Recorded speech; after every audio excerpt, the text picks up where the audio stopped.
নমস্কার বন্ধুরা, সবাই স্বাগতম আমার নতুন একটি ভিডিওতে। এই ভিডিওতে আমি তোমাদের ক্লাস 12-এ যে স্টুডেন্টস তারা রয়েছে তারা সবাই বলছে যে দাদা 12 তো শেষ হয়ে গেল, কি করবো এখনে। তো আমি বলছি যে একটা ভিডিও করে তোমাদের দিয়ে দেব যে তোমরা কি কি করতে পারো 12-এর পরে। তোমাদের যেটা ইচ্ছা তোমরা এটা কোর্স নিয়ে তোমরা পড়তে পারো, যাতে করে তোমরা মনে করো ফিউচারে একটা জায়গায় গিয়ে তারপর যাতে আফসোস না করো যে আমি এটা কেন নিইনি বা এটা তো আমি জানতাম না। তো তার জন্য পুরোটা ভিডিও যদি ভালোভাবে দেখো তাহলে অবশ্যই তুমি জানতে পারবে। তুমি যদি আর্টসের হো তুমি সায়েন্সেরটাও দেখে নিও, কারণ তোমার ছোট ভাই বোন বড় যারা রয়েছে তারকে তুমি বলতে পারবে। ঠিক আছে, তো এটা শুধুমাত্র তোমাদের জন্য ভিডিওটা। তোমাদের মধ্যে যারা যারা রয়েছে যে একটা কোয়েশ্চেন থাকে মনে যে এখন কি আমার বিয়ে নিয়ে করব নাকি অন্য কিছু করব। ঠিক আছে, বিয়ে বলেছি, বিয়ে না কিন্তু, হ্যাঁ।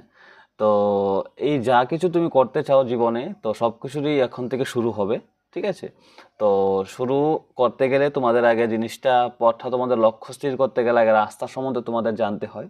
তো রাস্তাটা কি এটা তোমাদের আমি এই ভিডিওতে দেখিয়ে দেব।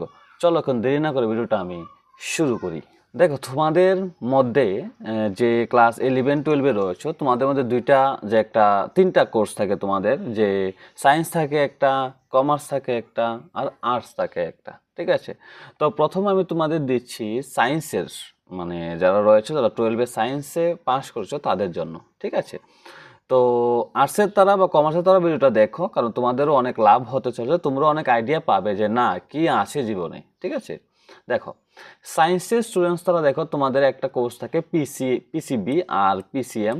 পিসিবি কি, পিসিবি হচ্ছে ফিজিক্স কেমিস্ট্রি বায়োলজি, আর পিসিএম হচ্ছে ফিজিক্স কেমিস্ট্রি ম্যাথমেটিক্স। তো যারা পিসিবি নিয়ে পড়েছো বা যারা পিসিএম নিয়ে পড়েছো তাদের জন্য আলাদা আলাদা ফিল্ড রয়েছে। ঠিক আছে, তো পিসিবি যারা আছে তারা মেডিকেল এবং প্যারামেডিক্যাল ফিল্ডের মধ্যে অনেকগুলি জব রয়েছে বা অনেকগুলি তোমাদের কোর্স রয়েছে। সেগুলো হলো MBBS, BDS, BAMS, BSc nursing, BPT physiotherapy, pharmacy, BMLT, biotechnology and biomedical science. ঠিক আছে, তো এইসব কোর্স আছে, আরও অনেক কোর্স আছে, এগুলি সবচেয়ে পপুলার আর কি। ঠিক আছে, তারপর দেখো তোমাদের পিসিএম থেকে যে রয়েছে মানে ফিজিক্স কেমিস্ট্রি ম্যাথমেটিক্স, যে এটা যে রয়েছে এটা থেকে তোমাদের কি কি কোর্স তোমরা করতে পারো তোমরা, হ্যাঁ, বিএ যে 12 পাস করেছো তারপরে। দেখো তোমাদের বিটেক আছে, তোমাদের বিসিএ আছে, তোমাদের বিএসসি আইটি আছে, তোমাদের বিআর আর্কিটেকচার আছে, তোমাদের ডিপ্লোমা ইন ইঞ্জিনিয়ারিং আছে পলিটেকনিকে। ঠিক আছে, data science, artificial intelligence, robotics etcetera আরও অনেক কিছু তোমাদের রয়েছে। তোমরা অবশ্যই তোমরা এটা তোমরা ইয়ে করতে পারো, মানে জয়েন করতে পারো তোমাদের যেটা ইচ্ছা। ঠিক আছে, তারপর দেখো পিওর সায়েন্স। পিওর সায়েন্সে তোমাদের কি কি থাকতে পারে। তো পিওর সায়েন্স তোমাদের বিএসসি আছে, বিএসসি তোমরা কি কি সাবজেক্ট নিয়ে করতে পারো। তোমরা BSc physics, BSc chemistry, BSc mathematics, BSc biology, biotechnology, agriculture etcetera দিয়ে তোমরা এটা করতে পারো। তোমাদের যেটা ইচ্ছা, তোমার যে সাবজেক্ট ভালো লাগে তোমরা এই সাবজেক্ট নিয়ে করতে পারো। বিএসসি তোমরা করতে পারো, তারপরে ইন্টিগ্রেটেড এমএসসিও তোমরা করতে পারো। দেখো তারপর তোমরা অনেক রয়েছো যারা মনে করো ইন্ডিয়ান নেভিতে বা ইন্ডিয়ান যে প্যারামিলিটারি যে ফোর্স রয়েছে তোমরা এখানে জয়েন করতে চাও বা আর্মিতে জয়েন করতে চাও, সিম্পল কথা বলতে গেলে। তো তোমাদের জন্য রয়েছে ইন্ডিয়ান আর্মি। ঠিক আছে, ইন্ডিয়ান আর্মি রয়েছে, তোমরা অবশ্যই জয়েন করতে পারো। তোমরা এসএসসি এক্সাম দিতে পারো। এসএসসির মধ্যে অনেক এক্সাম রয়েছে, যেমন এসএসসি এমটিএস, এসএসসি জিডি, ঠিক আছে না, এসএসসি সিএইচএসএল। তো এই সবগুলি এক্সাম তোমরা এখানে দিতে পারো। আবার ইন্ডিয়ান নেভিও রয়েছে বা এয়ারফোর্সও রয়েছে, যেমন এনডিএ। ঠিক আছে না, তো এনডিও যে রয়েছে তোমরা অবশ্যই এখানে দিতে পারো। ন্যাশনাল ডিফেন্স একাডেমি এটার নাম। ঠিক আছে, তোমরা এখানে তোমরা জয়েন করতে পারো। ঠিক আছে, তোমাদের যেটা ইচ্ছা, তোমরা যেই জিনিসটা তোমাদের ভালো লাগে এই সম্বন্ধে তোমরা সার্চ করো ইউটিউবে, তোমরা পেয়ে যাবে। ঠিক আছে, তারপর দেখো আর্টস তারা কি করবে, সবচেয়ে বড় কোশ্চেন হচ্ছে এটা। ঠিক আছে, আর্টসের তারা 12-এর পরে কি করতে পারে। তো দেখো আর্টসের তারা কি করতে পারে, তারা বিএ অনার্স করতে পারে। ঠিক আছে, বিএ প্লাস বি এড করতে পারে। ঠিক আছে, এটা কি, এটা হচ্ছে একটা 4 বছরের কোর্স, বিএ বিএড, মানে তোমাদের কলেজের সাথে ডিগ্রির সাথেই তোমার বিএডও কমপ্লিট হয়ে যাবে। দেখো আমি তোমাদের বোঝাচ্ছি, এটা তোমাদের কলেজ করতে লাগছে 3 বছর। ঠিক আছে, কলেজ করতে যদি লাগে 3 বছর, তারপরে যদি বিএড করতে লাগে তোমাদের আরও 2 বছর, তো হচ্ছে কত, 5 বছর। তো এই সাথে তুমি যদি ত্রিপুরা ইউনিভার্সিটি বা অন্যান্য যে ইউনিভার্সিটি দ্বারা যেটা প্রোভাইড করে, তো তুমি যদি বিএ বিএড কোর্সে যদি তুমি এন্ট্রান্স দিয়ে যদি পাস করতে পারো, তুমি যদি এখানে জয়েন করতে পারো, তাহলে তোমাদের 1 বছর বেঁচে যাবে। ঠিক আছে, 1 বছর বেঁচে তোমার লাইফের থেকে 1 বছর অনেক কম লাগবে তুমি চাকরি পেতে। ঠিক আছে, তো তুমি বিএ প্লাস বিএড দিয়ে তুমি 4 ইয়ারের কোর্স করে তুমি দিতে পারো। তারপর দেখো ডিএলএড তুমি করতে পারো 2 বছরের। তারপরে দেখো বিএ ইন মাস কমিউনিকেশন বা জার্নালিজম তুমি করতে পারো, বিএ ইন সাইকোলজি, সোশ্যোলজি আর ফিলোসফিতে তুমি করতে পারো। বিএ তোমার একটা আলাদা কোর্স, যেটা তুমি একমাত্র গ্র্যাজুয়েশন মানে বিএ, এই যে বিএ রয়েছে, বিএ করার পরেই তুমি বিএডটা করতে পারো, যেটা আমি তোমাদের বলেছি এখন। হ্যাঁ, বিএফএ করতে পারো তোমরা, ব্যাচেলর অফ ফাইন আর্টস, ঠিক আছে। বিএইচএমও করতে পারো তোমরা, bachelor of hotel management and tourism, ঠিক আছে। বিবিএ তোমরা করতে পারো, ঠিক আছে। আর্টসে তারাও মনে রাখবে বিবিএ করতে পারে কিন্তু, ঠিক আছে।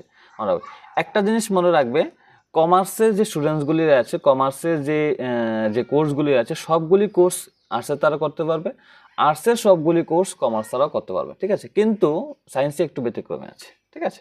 তারপর দেখো এলএলবি তুমি করতে পারো, বি লাইব্রেরিয়ান তুমি করতে পারো, ব্যাচেলর অফ লাইব্রেরি সায়েন্স তুমি এটাও করতে পারো, ঠিক আছে। তারপর দেখো ফ্যাশন অ্যান্ড ইন্টেরিয়র ডিজাইনিং তুমি এটাও তুমি করতে পারো। তোমার যেটা ভালো লাগে, মনে রাখবে তোমার যেটা ভালো লাগে তুমি এটার মধ্যে যাই, ঠিক আছে। যেটা নাম্বার বেশি পেয়েছো ওইটা না, নাম্বার না, তোমার যেটা দিয়ে তোমার মন মানে ফিউচারে গিয়ে তুমি বলতে হবে না আমার ভালো লাগে, বা তুমি পস্তাবে না, ঠিক আছে। দেখো গভর্নমেন্ট ওরিয়েন্টেড জব কোনগুলি রয়েছে, সিভিল সার্ভিস রয়েছে, যেমন UPSC, TPSC, SSC, banking exam, এগুলি রয়েছে তোমরা, ঠিক আছে। ব্যাঙ্কের এক্সাম তো 12 দিয়েও দেওয়া যায়, ঠিক আছে। টিপিএসসিও দেওয়া যায় কয়েকটা পোস্টে, কিন্তু ইউপিএসসি তোমার একমাত্র গ্র্যাজুয়েশন করে দিতে হবে, ঠিক আছে। তারপর দেখো পুলিশ সার্ভিস রয়েছে, ত্রিপুরা পুলিশ, সিআরপিএফ রয়েছে, বিএসএফ রয়েছে, এই সবগুলি রয়েছে। তোমরা অবশ্যই এগুলির জন্য প্রিপারেশন করতে পারো। কীভাবে করবে, এসএসসি জিডির জন্য তোমরা প্রিপারেশন করো, তোমাদের প্রতি বছর আগস্ট মাসের দিকে আসে, তোমরা অবশ্যই এটা দিয়ে তোমরা চাকরি পেতে পারো, ঠিক আছে। টিচিং লাইনের মধ্যে রয়েছে যেমন সিটেট, টেট এবং বিএ, তোমার এসবগুলি করলে তুমি টেট কোয়ালিফাই করতে পারো, তারপর তুমি চাকরি পেতে পারো স্কুলে, ঠিক আছে। তারপর দেখো কমার্সের স্টুডেন্টগুলি তারা কী করবে, তারা বিকম করতে পারে, তারা বিবিএ করতে পারে, তারা বিবিএম করতে পারে, তারা বিসিএ করতে পারে, তারা আবার সিএও করতে পারে, তারা সিএসও করতে পারে, বা তারা সিএমএ করতে পারে, তা ব্যাঙ্কিং অ্যান্ড ফাইন্যান্সও তারা করতে পারে, ঠিক আছে। মনে রাখবে গভর্নমেন্ট ওরিয়েন্টেড জব কিগুলি রয়েছে, ব্যাঙ্কিং, আইবিপিএস ক্লার্ক, পিও, এসবিআই, আরবিআই, এই সবগুলি পোস্টের মধ্যে তারা দিতে পারে, ঠিক আছে। মনে রাখবে কমার্সের স্টুডেন্টগুলি তার জন্য যে ব্যাঙ্কিং, যেমন বন্ধন ব্যাংক, আরও অনেকগুলি রয়েছে যে ছোটো মোটো ব্যাঙ্কগুলি রয়েছে, মানে মাইক্রো ফাইন্যান্স যে ব্যাঙ্কগুলি রয়েছে, সেখানে ম্যানেজারের পোস্ট খুব সহজেই পাওয়া যায়।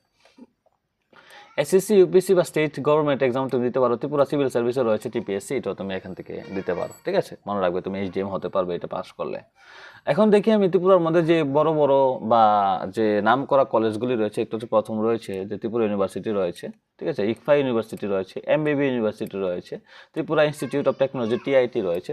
তোমরা কী করবে জানো না, তোমরা ওই কলেজের নামটা লিখবে যে প্রোভাইডেড কোর্স, তো ওই কলেজের মধ্যে কী কী কোর্স রয়েছে তোমরা সবগুলি এখান থেকে দেখতে পারবে, ঠিক আছে। আগরতলা গভর্নমেন্ট মেডিকেল কলেজ রয়েছে, ভবন ত্রিপুরা কলেজ রয়েছে, ঠিক আছে। ইকফাই কলেজ রয়েছে, তারপর দেখো national institute of technology, NIT রয়েছে, টেকনো কলেজও রয়েছে, আরও অনেকগুলি কলেজও রয়েছে ত্রিপুরার মধ্যে। তোমরা অবশ্যই এগুলি তোমরা দিতে পারো। তো এই ভিডিওটা তোমাদের এতটুকু পর্যন্তই। নমস্কার এবং ধন্যবাদ সবাইকে।